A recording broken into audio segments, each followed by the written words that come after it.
Hola, estimados alumnos. Vamos a desarrollar el ejemplo 1 de la clase de preferencia. El ejemplo 1 dice lo siguiente. Considera una relación de preferencias X, al menos tan preferido ahí, si y solo si la suma o de i igual 1 hasta n de los x sub i es mayor o igual a la suma de i igual 1 hasta n de los i sub i. Y hay que verificar si esta preferencia es racional. ¿Cómo se interpreta en palabras la preferencia que está ahí? Lo que está diciendo es que el consumidor prefiere la canasta X a la canasta Y si el total de los números de bienes de la canasta X es mayor que el total del número de bienes de la canasta Y. ¿Sí? Si el sumar a los bienes de la canasta X y es mayor el número de bienes de la canasta X al número de los bienes de la canasta Y, el individuo va a preferir la canasta X. Fíjese que X son y son nombres de canasta. Entonces, el individuo lo que tiene que considerar y representar son los números de los nombres de las canastas en particular y los números y sumarlos. ¿Cómo podemos resolver? Para que podamos saber si es racional esta preferencia, lo primero que debemos pensar es que esta preferencia tiene que ser completa y transitiva. ¿Qué significa completitud? El individuo para todos los conjuntos de bienes tiene que ser capaz de realizar una elección. Y cuando hablo de todos los conjuntos de bienes, estoy diciendo básicamente que para la canasta X al menos tan preferido a Y, también tiene que ocurrir para la canasta Y al menos tan preferido a X, y a los puntos de indiferencia la preferencia debe sustentarse en todo ese espacio de preferencia para que sea completa. Y transitiva significa de que, dada la completitud, todas las elecciones que se realizan dentro de este espacio completo de preferencia no deben contradecirse. Es decir, si un individuo prefiere una canasta a otra y luego dice que esa otra canasta es preferible a otra, la orden y el orden de preferencia debe respetarse con respecto a lo mismo. Entonces, partamos.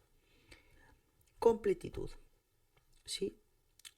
Definamos primero qué pasa si la suma de los bienes de X es mayor a la suma de los bienes de Y.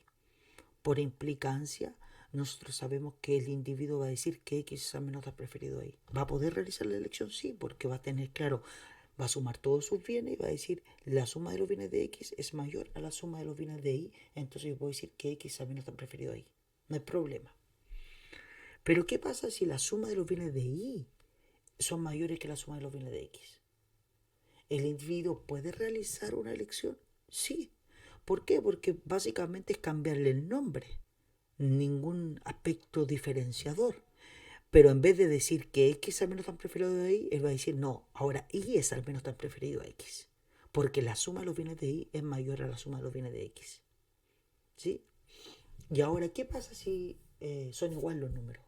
¿Hay algún problema con la preferencia? ¿El individuo puede llegar a un punto donde decir yo no puedo realizar la elección? Bueno, aunque ocurra eso, el individuo igual puede realizar la elección. ¿Por qué? Porque puede decir que X es indiferente a Y, sin ningún problema. Y el hecho de que X es indiferente a Y significa que simultáneamente X es al menos tan preferido a Y y Y es al menos tan preferido a X. ¿Sí? Entonces no hay problema sobre la preferencia sobre eso. Transitividad. Sabemos que son completas. Ahora veamos si son transitivas. Vamos a suponer los siguientes casos. Si X es al menos tan preferido a Y, ¿qué significa eso? Significa que la suma de los bienes de X es mayor o igual a la suma de los bienes de Y. ¿Sí? Por la preferencia. ¿Qué pasa si decimos que Y es al menos tan preferido a otro bien, por ejemplo Z? ¿Qué significa eso de acuerdo a la preferencia? De acuerdo a la preferencia significa que la suma de los bienes de Y es mayor o igual a la suma de los bienes de Z. ¿Sí? Tenemos la suma de los bienes de X mayor a la suma de los bienes de Y y además tenemos la suma de los bienes de Y mayor o igual a la suma de los bienes de Z. Fíjense, dadas estas características de suma, se va a dar lo siguiente, que la suma de los bienes de X es mayor o igual a la suma de los bienes de Z. ¿Cierto? Sí. Lo que implica, dada que la suma de los bienes de Y es mayor o igual a la suma de los bienes de Z, que el individuo puede decir que X es al menos tan preferido a Z. ¿Sí? ¿Puede decirlo? Sí puede decirlo. Y fíjense que esa conclusión es una conclusión acorde a la transitividad. Si X es al menos tan preferido a Y e Y al menos tan preferido a Z, entonces X es al menos tan preferido a Z. Y eso explica que obviamente la preferencia también es transitiva. Espero que haya quedado claro, que estén muy bien.